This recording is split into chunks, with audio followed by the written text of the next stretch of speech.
যে দুনিয়াতে আমাদের জবানের হেফাজত করার জন্য আল্লাহ রাব্বুল আলামিন আমাদেরকে আদেশ করেছেন। এবং এই প্রসঙ্গে আমাদের খাদ্য, আমাদের পানীয়, আমাদের জীবনের প্রাত্যহিক জীবনে যা কিছু আমরা ব্যবহার করি, কাজে লাগাই, এগুলোর ব্যাপারেও সতর্ক হতে বলেছেন। এটা হারাম, এটা হারাম, এটা হারাম, এভাবে সব বৈধ বিষয়কে হারাম বলে দেয়া, এটাকে রসুল বলেছেন নাজায়েজ, এবং এটা আল্লাহর উপরে জুলুম বলি, নাউযুবিল্লাহ। এক সাহাবী এসে বললেন, ইয়া রাসূলুল্লাহ, ইন্নী ইযা আকালতু লাহমা ইনতাশারতু, যখন আমি গোশত খাই আমার শরীরে উত্তেজনা বেড়ে যায়, শরীরের সক্ষমতা বেড়ে যায়, এজন্য আমি কি করেছি, ইন্নী হাররামতাল লাহমা, আমি গোশত আমার জন্য হারাম করে দিয়েছি। নাউযুবিল্লাহ। সাহাবী বলছেন রসুলের সামনে, কেন? তিনি গোশত খেলে শরীরে উত্তেজনা বেড়ে যায়, এটা তাকওয়ার খেলাফ। সহজ কথা, ওনার নেক নিয়ত। কারণ শরীরে উত্তেজনা বাড়লে মানুষ জেনা ব্যভিচারের দিকে যাবে, শরীরে খায়েশ সৃষ্টি হবে। এই জন্য তিনি গোশত খাচ্ছেন না। কেন? যাতে করে শরীরে এই ধরনের প্রতিক্রিয়া না আসে, এজন্য তিনি এটাকে হারাম বলছেন।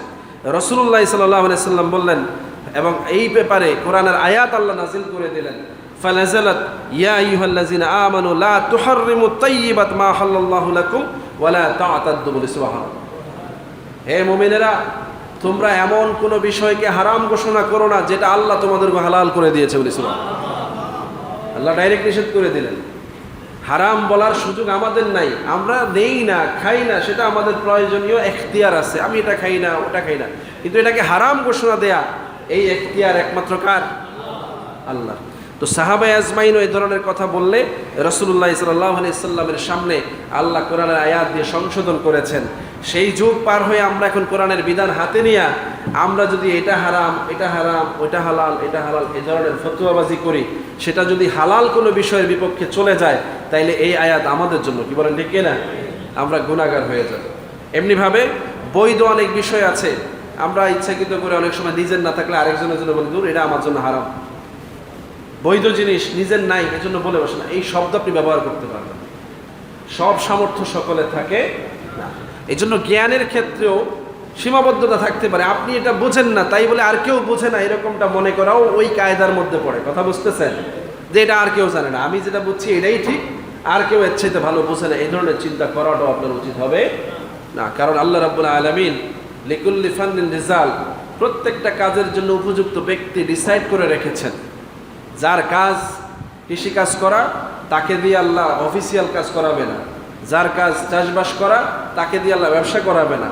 যার কাজ ব্যবসা করা, তাকে দিয়ে আল্লাহ ওই খেতি জিরাতের পথে বসায় রাখবেন। প্রত্যেকটা কাজের জন্য উপযুক্ত লোক আছে। যদিও একই কাজে বা একাধিক কাজে ব্যক্তি দক্ষতা অর্জন করে, কিন্তু রিজিকের রাস্তা কিন্তু একাধিক না হয়ে সীমিত অর্থে রিজিকের ব্যবস্থা হয়। কি বলেন ঠিক না? যে যার মেধা যেখানে খাটায় সেখান থেকে আল্লাহ তাকে রিজিক দেয়।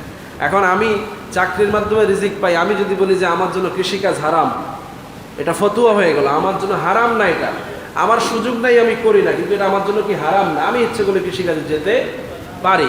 আরেকজন কৃষিকাজ করে, সে যদি বলে না চাকরি বাকরি আমার লেগে হারাম, এই ধরনের কথাগুলো। খাবার একটা আমি খাই, এখন ডায়াবেটিস রোগীরা অনেক খাবার খাইতে পারে না। এখন ডায়াবেটিস রোগী যদি বলে যে আমার জন্য চিনি হারাম, আমার জন্য এই গোশত হারাম, এইটা সে বলতে পারে। সে বলবে রোগের কারণে সতর্কতামূলক এগুলো আমার জন্য গ্রহণ করাতে বাধা আছে, এটা আমার ডাক্তারি চিকিৎসা বা নিজস্ব ব্যক্তিগত একটা, কিন্তু এগুলো আমার জন্য হারাম হয় নাই, আপনি খেলে কোনো গুনাহ হবে না। কথা বুঝতেছেন? এই বিষয়গুলো থেকে আমাদের পরহেজ করার জন্য রাসূলুল্লাহ সাল্লাল্লাহু আলাইহি সাল্লাম আমাদেরকে নির্দেশনা দিয়েছেন।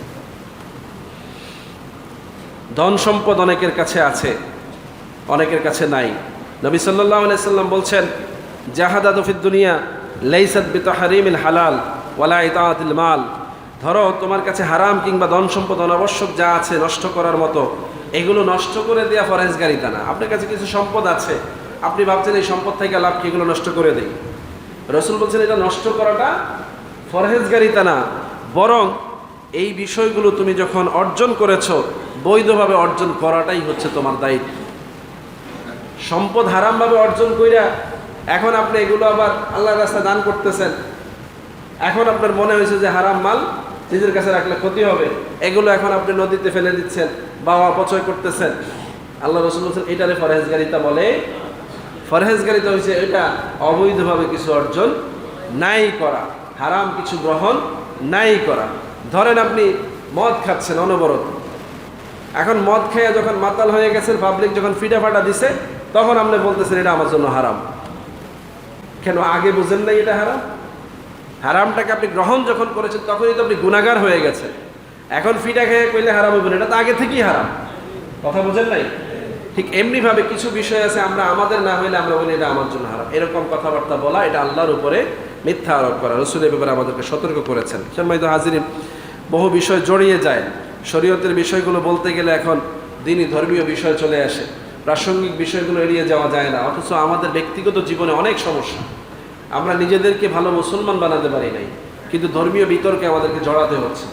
আমরা নবীর উম্মত হওয়ার জন্য কি করণীয় সেটা না নিয়ে আমরা নবীর নবুয়ত নিয়ে টানাটানি করতেছি, আছে না নাই? কেন করা হচ্ছে?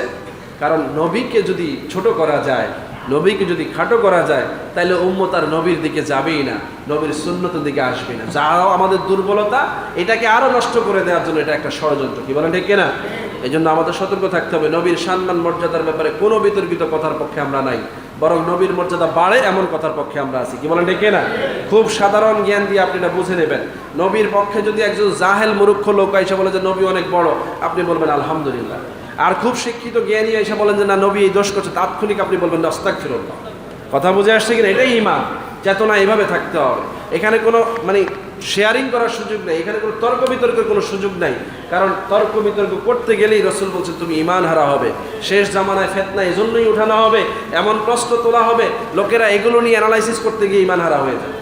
এই জন্য রাসূল বলছেন ফাইয়াহুম, এ ধরনের কথা থেকে দূরে থাকো, এ ধরনের লোক থেকে দূরে থাকো, এ ধরনের মতবাদ থেকে তোমরা দূরে থাকো। তাইলে ওয়ালা ইউদিল্লুনাকুম ওয়ালা ইফতিনুনাকুম, পথভ্রষ্টও হবে না, ফিতনায়ও পড়বে না। ভাইয়েরা, আপনাদেরকে এই কথা বলার পরে অনেক লোক বলবে দেখছেন হুজুররা তো তর্কে যুক্তিতে পারতো না, দলিল দেখাইতে পারতো না, এর লেগে আমনে করে কইছে এটা তো হইরা থাকে, এটাই বলবে। অথচ আমরা দেখি আপনাকে এই যুদ্ধে নামাই আমি বাঁচাইতে পারবো না। আমি নিজেই তো আমার এলেম দিয়ে তর্ক করে পারতেছি না, আপনাকে আমি পাশে আনলে আপনি উল্টা আমার ভুল ধরা শুরু করেন। হুজুর আপনি এটা ভুল কইছেন, এটা ঠিক মতো হয় না, ওটা অযৌক্তিক হয়েছে, অথচ আপনি কোরআন হাদিস ভালো বলছেন না। এই জন্য উম্মতকে রাসূলুল্লাহ সাল্লাল্লাহু আলাইহি সাল্লাম এটা নির্দেশনা দিয়েছেন, তোমরা উম্মতের মধ্যে প্রতিষ্ঠিত মানুষগুলোর অনুসরণ করবে, যাদের সাথে তোমাদের মুআমালাত মুশারাত প্রতিনিয়ত, যাদের কথায় তোমাদের সাথে নবীর সাথে মহব্বত বাড়ে, যাদের আলোচনায় যাদের কথাবার্তায় আল্লাহর প্রতি তোমাদের মন ঘুরে, তোমরা এদের সোহবতে থাকো, এদেরকে অনুসরণ করো, এতেই তোমার জন্য যথেষ্ট হবে বলে সুবহানাল্লাহ। এটা জনপ্রিয় প্রশ্ন না, এটা আপনাকে বাঁচানোর প্রশ্ন। আল্লাহ রাব্বুল আলামিন আমাদের সকলকে হেফাজত করুন, সকলে বলি আমিন। নবীর মর্যাদা দিয়ে নিজেরা মর্যাদাবান হওয়া তৌফিক দান করুন, সকলে বলি আমিন। এই জন্য আমাদের এখন একটু কাজও আছে, আমাদেরকে একটু বদলাইতে হবে।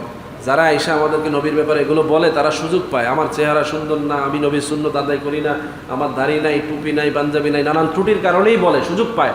এগুলো আমাদেরকে একটু আপ টু ডেট করতে হবে। এখন বেশি বেশি করে নবীর পক্ষে, নবীর সুন্নত দিয়ে লড়াই করতে হবে। বেশি বেশি করে সুন্নতের আমল করেন, আল্লাহ আমাদেরকে হেফাজত করবেন ইনশাআল্লাহ। ওমা তৌফিক ইল্লা বিল্লাহ। আসসালামু আলাইকুম ওয়া রাহমাতুল্লাহ। যারা কাবলাল জুমা আদায় করি না, 4 রাকাত সুন্নাত